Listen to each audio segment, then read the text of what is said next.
20대 청소년들 사이에서 사이버 도박이 심각한 수준으로 퍼져 있는 것으로 확인됐습니다. 경찰에 계속되는 적발에도 불구하고 해외 서버를 둔 불법 도박 사이트들이 여전히 기승을 부리고 있다는 점입니다.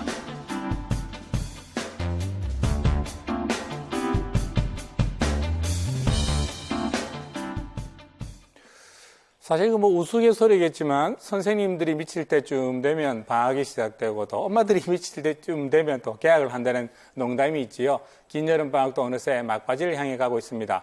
이 한여름 무더위 불쾌지수만큼이나 스마트폰 끼고 사는 아이들과 전쟁 중인 부모님들, 이제 개학 소식이 간절해질 때쯤이 되었습니다. 요즘 10대들 이게 스마트폰으로 게임뿐만 아니라 불법 도박의 유혹에 빠지는 일도 많다고 해서 사실 이게 좀 걱정입니다.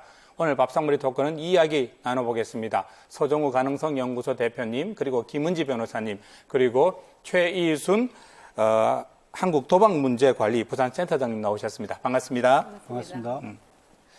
이거 뭐 10대에서 20대 사이에 도박 중독이 늘어난다, 이런 보도들이 심심찮게 나오고 있습니다. 어떻게 센터장님, 현장에서 느끼시는 건 어떻습니까? 실제로 늘고 있습니까? 예, 실제로 늘었습니다. 아. 그러니까 저희 센터에 도박 네. 문제 예방 치유 정보 시스템이라고 하는 게 있는데요. 네. 거기에 자료를 이렇게 분석해 보면 네. 2017년에 네. 상담 접수한 사람들 중에 10대를 보면 네. 2017년에 4.8%였어요. 그런데 이제 올해 19년에 네. 7월 말을 기준으로 했을 때에는 9.7%로 나타났으니까 상당히 많이 늘어난. 3년 사이에 거의 2배 가까이 늘었군요. 예, 많이 늘어난 상태이죠. 사실 뭐 부모님들이 자기의 PC나 휴대폰 보는 거 이게 지켜보면, 아, 이거 뭐 또 이 녀석 또 이거 오락하고 있구나, 이렇게 생각하는 경우도 많을 테고, 그죠? 또 10대 자신도 자기가 이걸 도박을 한다 생각 못 하는 경우가 많은 모양이죠. 그렇습니다. 네. 그러니까 저희가 네. 이제 청소년 도박 문제 실태 조사를 2년에 한 번씩 합니다. 아, 하고 계시군요. 그래서 작년에 네. 청소년 도박 문제 실태 조사를 중학교 1학년부터 네. 고등학교 2학년을 대상으로 해서 네. 실태 조사를 했는데요. 네.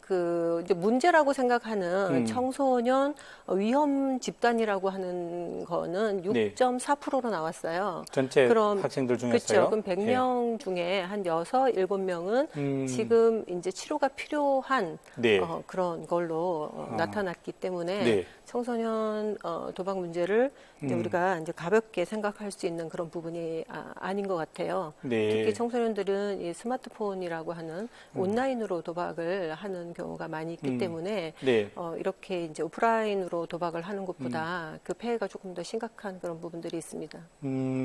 사실 그냥 뭐 친구들끼리 예전에 어린 시절에 이게 뭐 네네. 돈치기 하고 동전치기 하고 이런 경험들은 어른들도 있겠습니다만은 네. 이게 시대가 달라지다 보니까 이게 스마트폰이라는 매개체가 생기니까 상황이 또 완전히 달라진 것 같네요. 그렇죠. 네.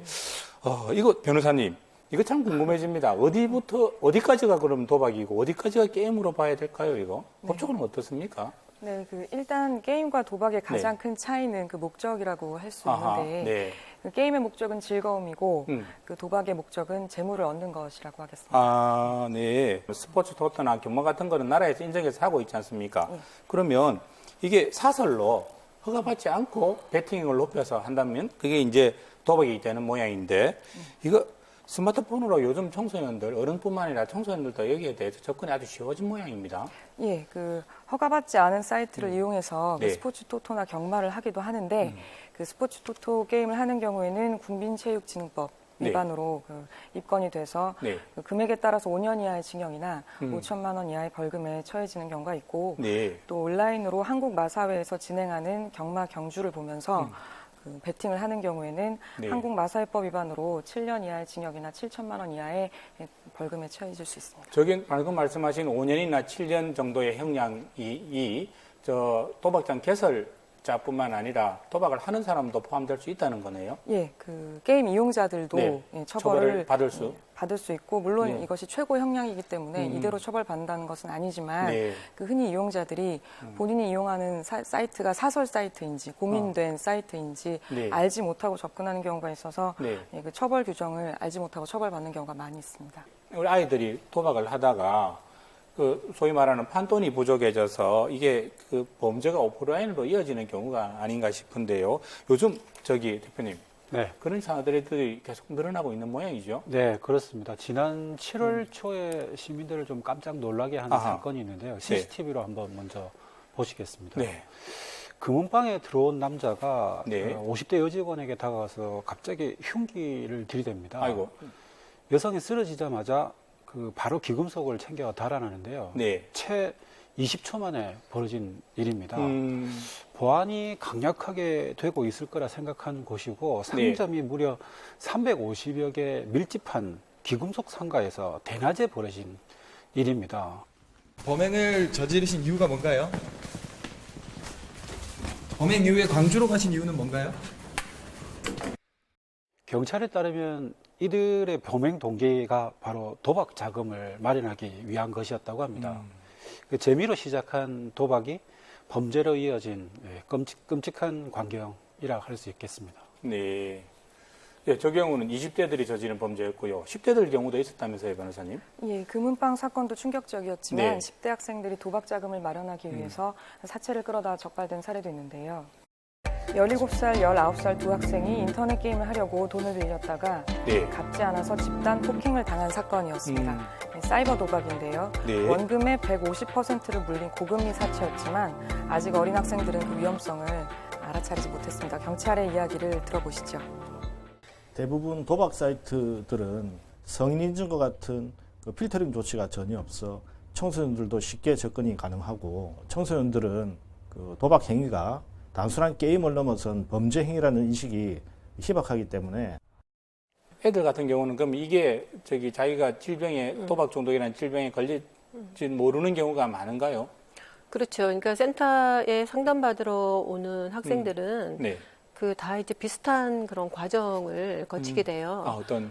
이거 고등학교 1학년인 A군 같은 경우에 네. 그러니까 처음에는 이제 친구들이 이제 하는 것을 보고 그냥 재미로 네. 그 스포츠에 베팅을 이제 하게 됐죠. 네. 근데 처음에 할 때 이제 큰 돈을 따게 되다 보니까 아하.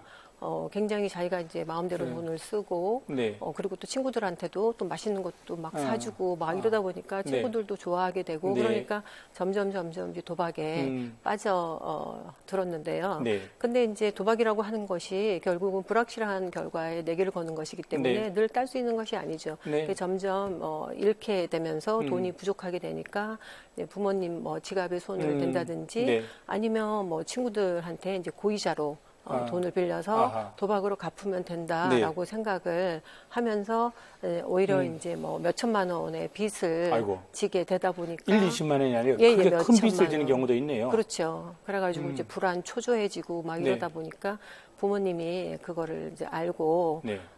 이제 그런 부분에 대해서 알려지게 되고 또 본인도 이제 끊으려고 굉장히 이제 노력을 했지만 네. 이게 이제 도박이라고 하는 것이 이제 중독이 돼버리게 되면 자기 마음대로 안 되는 그런 부분들이 있어요. 이거 질병이죠? 네, 질병이죠. 그래서 정신건강의학과에 가면 이제 네. 갬블링 디스오더라고 gambling 하는 disorder. 진단명이 있고요. 아, 이거는 그렇군요. 뭐 청소년이든 성인이든 예. 똑같이 적용되는 그런 진단명이라고 할 수가 있어서 이제 치료를 해야 되는 것이지 뭐 훈계하고 뭐 야단치고 뭐 종아리 이런 맞고 다른 하고 이렇게 해도 될 되는 문제가 아니네요. 아니죠. 네네.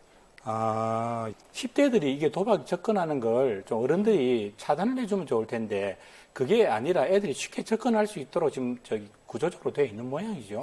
그렇죠. 지금 뭐 거의 네. 뭐 청소년들이 스마트폰 세대다 보니까 네. 스마트폰으로 해서 그 이제 불법 사이트들이 청소년들을 이제 유혹을 하는 거예요. 아. 이제 게임이라고 하는 이름으로. 네. 그러니까 청소년들이 많이 하는 그런 게임이 이제 빨리 결과를 나타내는 네. 뭐 사다리라든지 뭐 달팽이 뭐 이런 신종 도박들을 하게 돼요. 그러니까 이런 불법 사이트들이 이제 그런 걸로 해서 게임이라고 하는 이름으로 해서 청소년들을 유혹하게 되는 거죠. 고스톱 포카가 아니라 다른 그런 것, 게임이네. 그런 것도 그런 하고, 것도 이제 있고. 빨리 결과가 나오는, 그러니까 사다리 게임 같은 경우에는 5분에 한 번씩 배팅을 할 수 있어요. 네. 그러니까 이제 하루에 288번을 할 수 있는 거죠. 아. 그러면 이제 이게 불법 사이트다 보니까 배팅 네. 금액이나 이런 것도 제한이 없어요. 음. 그러다 보니까 하루 종일 하게 되면은 뭐 몇천만 원, 심지어는 뭐 몇 억의 아이고. 어떤 손실이 네. 이제 있게도 되고, 이제 그런 부분들이 있죠. 보통 어떻습니까, 센터장님? 여기서 우리가 좀 더 진일보된 대책을 마련한다면 어떤 대책들이 필요할까요? 지금 이제 올해 19년에 그 학생 도박 문제 예방 교육 조례가 제정이 됐어요. 부산시에서요? 네네. 네. 그래서 교육청이랑 협조를 해서 교육청에서 이제 지원을 해줘서 네. 저희가 이제 예방 교육을 이제 확대 실시를 하고 네. 있고요.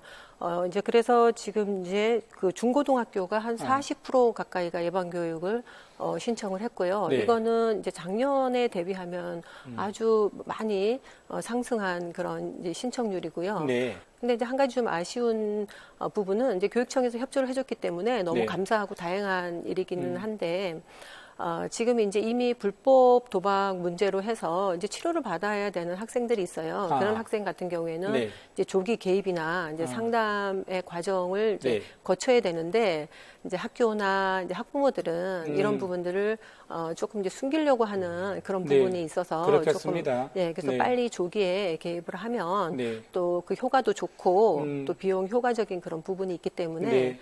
저는 이제 조금 말씀 드리고 싶은 거는 네. 이제 도박 문제가 만약에 발생이 되면 고민하지 마시고 주저하지 마시고 네. 혼자서 해결하려고 하지 마시고 저희 이제 24시간 헬프라인 1336이라고 있습니다. 1336 국번 없이. 국번 없이 1336 네. 24시간 운영을 하고 있으니까 거기로 전화를 해서 네. 도움을 요청을 하면 무료로 최선을 다해서 도움을 드리고 있습니다. 알겠습니다. 네, 저희들도 챙겨보도록 하겠습니다. 소장님, 오늘 말씀 고맙습니다. 네, 감사합니다.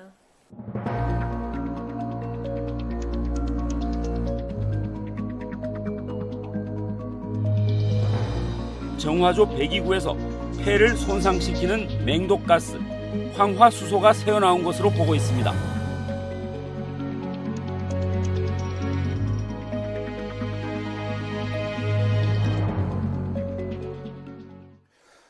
공중 화장실에 볼일 보러 들어간 사람이 의식불명이 됐다. 뭐 이제 지금 이런 이야기인데요. 화장실에서 원인이 맹독가스라니 이거 참 이해가 어떻게 되지는 않습니다. 네, 굉장히 안타까운 일인데요. 네. 지난 29일에 있었던 일입니다. 불과 며칠 전이네요. 예, 네네. 부산의 밀락동에 네. 있는 회센터 지하에 공중 화장실이 있습니다. 네네. 근데 그곳에 여고생이 볼일을 보러 갔다가 네. 변을 당한 건데요. 화장실 세면대 아래 이렇게 배수구가 있는데 그 네. 배수구에서 네. 기준치의 60배가 넘는 황화수소가 한두 배도 아니고 60배나 되는요. 올라오고 있었다는 네. 겁니다. 근데 그걸 이제 여고생이 마신 겁니다. 네. 당시 영상을 한번 보시겠습니다. 문제의 공중 화장실입니다. 네. 새벽 3시를 넘긴 시각인데요. 여고생이 화장실에 들어간 지 20분이 지나도록 나오지 않자 친구가 화장실로 들어가 보는 거죠. 네네. 그리고 쓰러진 여고생을 아유, 밖으로 네. 끌고 나옵니다. 학생은 의식이 없는 상태였는데요. 급히 심폐소생술을 했는데도 네. 의식을 찾지 못한 상태로 119로 응급 이송됐습니다. 아, 이게 도대체 무슨 일이라고 합니까? 그래, 지금 저 변호사님, 그 여고생 상태는 지금 어떻다고 하는가요? 네, 그 여고생은 사고 아흘해가 지난 오늘까지도 의식을 회복하지 못하고 벌써 일주일이 부쩍 지났네요. 네, 있다고 합니다. 네. 네, 사고 당시 일시적으로 심장이 멎으면서 그 뇌손상까지 입은 상태인데 네. 그 현재 인공호흡기에 의지한 채 깨어나기만을 기다리고 있습니다. 네. 네, 그 가족분들이 말씀하시는 당시의 상황 보시죠. 새벽에 경찰분이 집에 오셔가지고 딸이 신정지가 않아 병원에 빨리 가보셔야 된다고. 원래 건강했던 애가 갑자기 그랬다는 게 알고 나니까 황화수소가 소량도 아니고 생명을 해칠 정도의 그 정도의 듣고 너무 놀랐어요.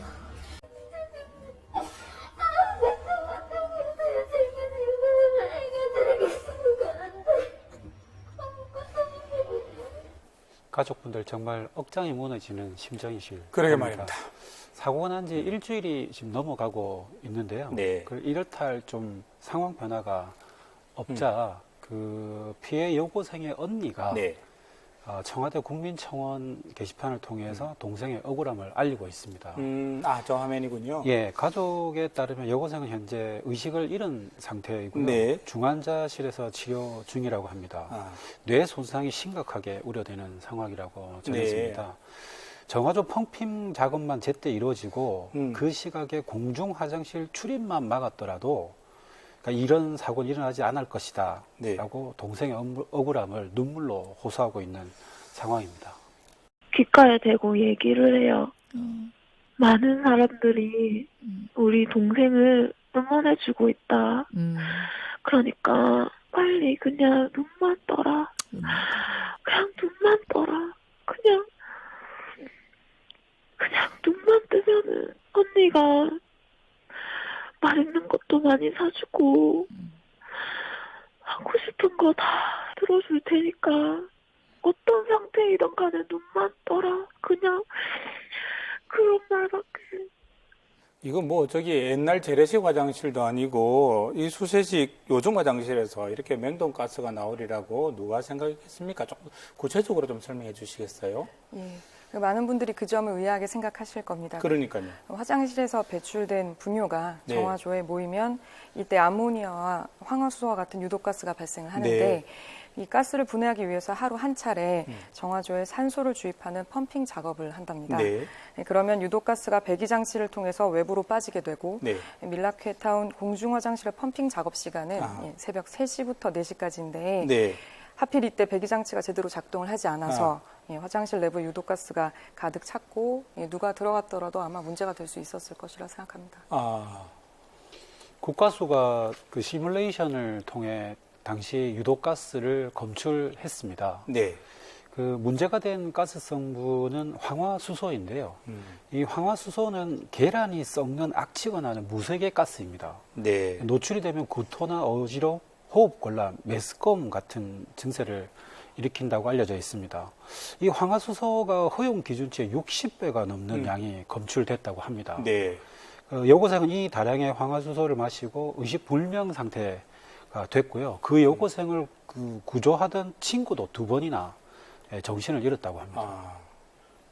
황화수소 노출 기준은 15분 동안 1회 15ppm으로 우리가 정하고 있습니다. 1시간 동안에 4번 이상 이 수치에 노출되면 안 되는 그런 기준이 되겠습니다. 그 농도 100ppm 이상이 되면 2분에서 15분 정도 이렇게 노출되면 후각신경이 마비가 되고 질식 위험에 이제 노출되게 되겠습니다. 700ppm 이상이 되면 노출되는 즉시 호흡이 정지된다든지 심한 경우에는 질식으로 사망이 이르게 정도 그런 정도가 되고 있습니다. 방금 전문가 인터뷰가 700ppm 이상이면 호흡 정지가 온다 했는데 뭐 좀 전에 보여준 화면에서는 저기 화장실에서 1000ppm 검출됐다는 이야기 아닙니까? 문제가 심각했고요. 이거 저기 변호사님 누군가는 관리를 소홀했기 때문에 이런 문제가 빚어진 거겠지요? 예, 그 사고가 났던 화장실은 20년 전부터 수영구청이 관리를 해왔다고 합니다. 예, 그런데 수영구청은 청결 관리에만 주력을 했을 뿐, 그 관련 설비는 관리사무소가 해왔다고 하는데, 예, 그러면서 20년간 유사 피해 사례가 없었기 때문에 그 화장실에 문제가 있는 줄은 몰랐다고 합니다. 그 오수 처리 시설은 밀락회타운 전체에 오수가 들어가는 거거든요. 공중 화장실도 포함되고 밀락타운집 화장실과 그 생활화도 다 포함해서 오수 처리 시설로 가기 때문에 밀락타운 관리사무소에서 하고 있습니다. 책임 소재는 현재 경찰에서 수사 중이며 수사 결과에 따라 보상이 이어질 것 같습니다. 광안리암이 부산의 대표적인 관광지고 또 지금 한참 저 피크인 피서철인데요. 관할 수영구청이나 또 시설 운영을 책임진 회센터의 관리사무소나 이게 결국은 누가 책임인지 이거 한번 따져봐야 되겠습니다. 네, 그렇습니다. 기초단체에서는 하루 그 300톤 이상의 오수를 배출하는 건물의 오수 처리 시설을 별도 점검하게 돼 있다고 합니다. 그런데 이 밀락동 회센터 건물은 하루 오수 배출량이 140톤 정도였다고 합니다. 그러니까 점검 대상이 아니라는 거죠. 왜 도대체 하루에 300톤 이상 오수 배출하는 건물이 부산에 몇 군데 되겠습니까? 그렇죠. 회센터 경험하신 분들은 아실 겁니다. 건물이 굉장히 큽니다. 그러니까요. 그 정도 큰 건물이 140톤이면 300톤이면 이 기준 자체를 좀 다시 생각해 봐야 될 때가 아닌가라는 생각이 들고요. 수영구가 이런 기준 때문에 화장실을 관리하지 않았다고 합니다. 그런 변명을 하고 있고요. 네. 변호사님, 경찰은 어떻습니까, 지금? 예, 현재 경찰은 국과수 시뮬레이션 결과를 토대로 그 네. 담당자의 관리 부주의 여부를 조사할 예정입니다.